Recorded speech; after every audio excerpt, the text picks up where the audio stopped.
still comes up is how to keep her to the contact, right? Yeah, right. Isn't that great? Yeah. It's great. It's the theme. Yeah. Are you on Facebook? No, she's not. Are you? Yes. Okay, so Donnie Morcus just posted an article about Carl Hester's symposium, I think it was April in California. Okay. And he really says that that's the basic issue, is that the horses have to, really be confident to stay in the rein, right? That when they're too light, it's actually harder, Oh, okay. right? Okay. When they're too heavy, it's easier, because then they're braver to be in the hands. It makes a lot of sense when you say, tell her what to do. Don't fix it, just tell her what Aid. to do. Aid. Proactive. Here's the thing. You know how it says, like on the training scale, the aids go through? Yeah, yeah. Aids in advance. Aids in advance, Okay. right? You tell her to do it, Yeah. right? As soon as you forgot to tell her, Yeah. right? Or you thought she was understanding and you backed off, all the balance issues come up, right? Yep. The more you told her, the more over the back she got. Yeah. She felt really good. Really good. And I just had to remind you about the turning in the circle and the inner leg to make her go straight, right? And that the only new aid today was that you had to remember that your spur touches her, right? No, it's just that if it works, right, you use it. You don't correct them with it. The very, very thing you have to count on is that she is going to lean on your leg if she's out of balance. She is. Thank God. What if she did a cartwheel or ran off? Right? Then what would we do about it, right? And you see, you're like, oh yeah, it is a good thing. But as soon as when you practice your leg here at the girth, getting that reaction, you have to remember at the end of the ride, it'll be easy to do it more often. Right. Okay? It's never at the beginning. Ever. Right? Then what was great is because she really understood the repetition of the aid at the girth, she really noticed your outer leg touching her for canter. Right? Really noticed. And you did a great job once I was howling at you about not circling. Because you want to train her to go up and down the walls. So that when you return to the wall, she's taking you. Right? And a little bit when we're on our own, we all do this. Looking to the inside. Turning. Now, you have a beautiful ring. I'm going to make you use it.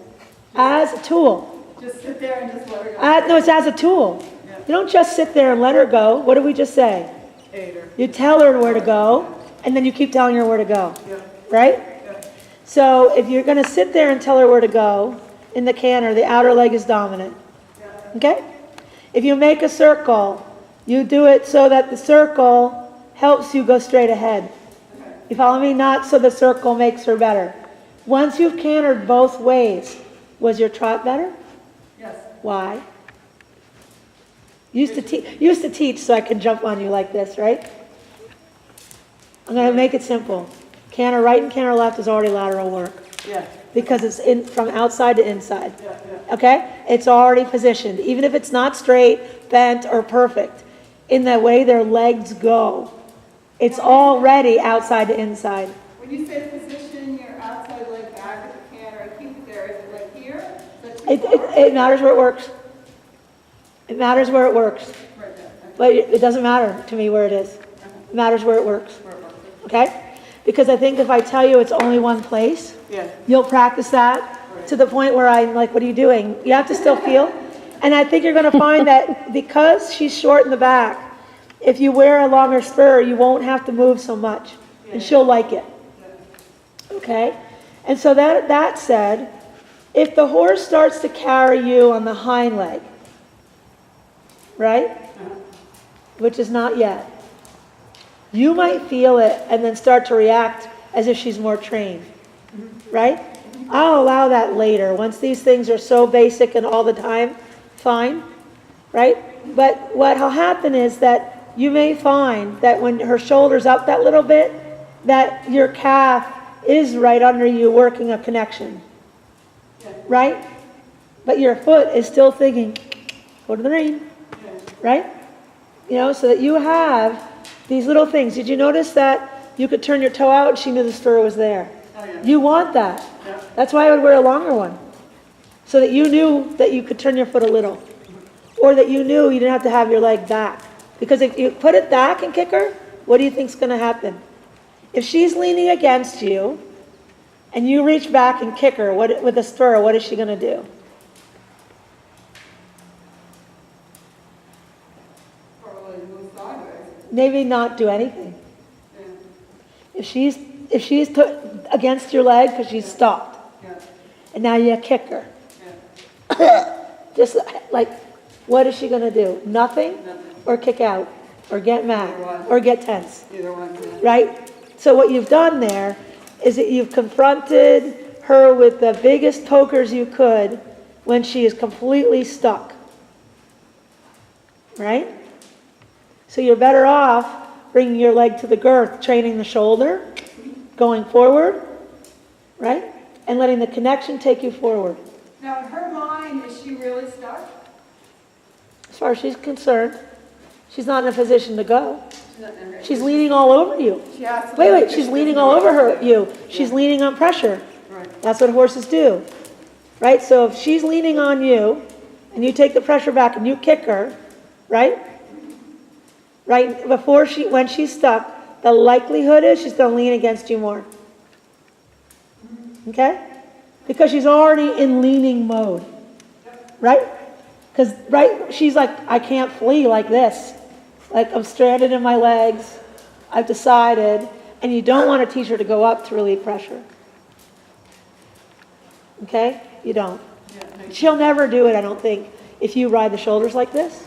Yeah. You'll always know when she's on the edge because you'll know whether she's feeling out of balance or not. Right? Now go over again, so I have it on camera. Yeah? Yeah? About the right leg going to the right rein and the left leg going to the left rein to move the shoulder. Okay, so what we're doing, right, is using your leg, your inner spur. Right now it was more inner dominant, right?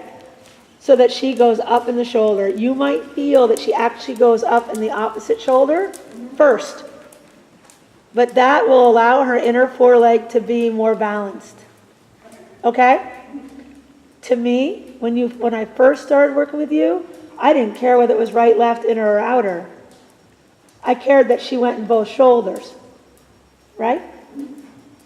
So eventually, right, if she's really saying no, you could take your feet up to the girth and say, hey, like your spurs are like, get in front of me. Yeah. You know, right, like that. So right now, there's a little temptation, and Christine. Christine reminded me. Jackie commented that your left leg is sometimes more back than your right. Yeah. I do think that part of that is that it never happens when she's up in the shoulder. Yeah. So there's something going on between you. Yeah. Do you understand? It's not a problem. Yeah. It's not a problem. That she leans a little bit somewhere is what she has to do. Like if I'm going to get out of this chair, how am I going to get out of the chair if I don't lean on something? Yeah. Now my other horse, before I got her, my other horse used to lean on my left leg really bad. So Yeah. that's why I ended up. Yeah, feeling but leaning on your left leg it already means that the shoulder's down. Shoulder, yeah. Yeah. That's what So she used to do. it's hard to bring the leg forward when they're leaning. Yeah.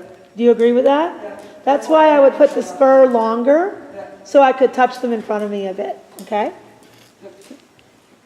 And I think that's one of the reasons why my spurs ever got longer, was so that I could be repetitive in the aid and lighter in the aid. Right? So if you just touched her with that little, watch me, the little spur say, go there, dot, dot, dot. It's much better than squish, squish, squish. Right?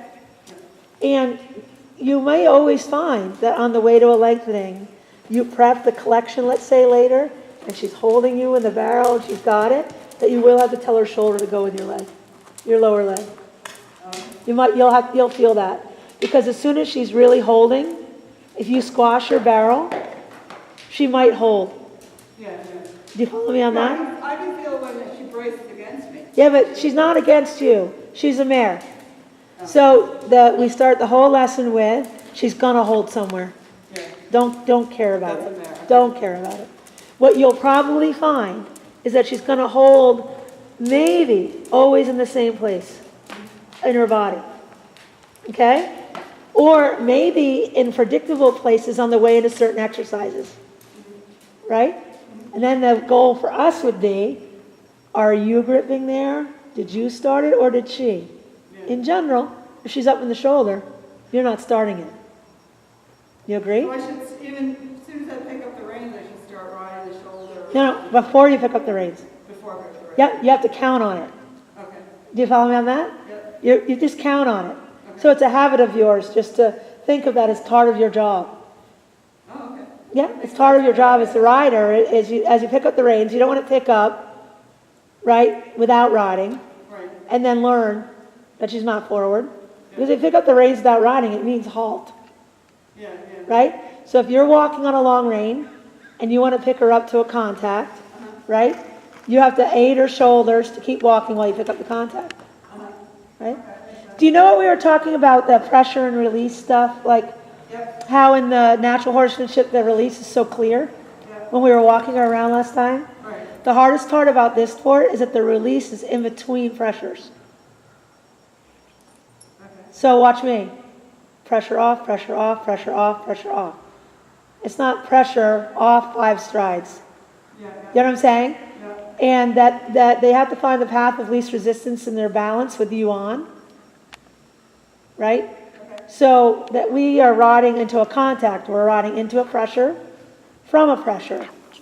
The path of least resistance is that way they move well. Does that make sense? Yep, yep. And that the resistance doesn't go away for 50 strides. It goes for every other one. So it's really away for 25, Yeah, yeah. every 50. Can you think of it that way? Yep. Yeah. In your canter, the release of pressure will be on part of the stride, not for strides in a row. Okay.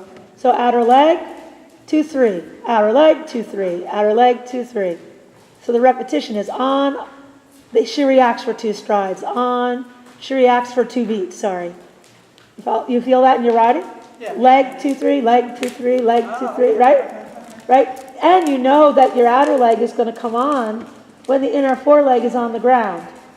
You're already doing that, by the way, because that's when it works.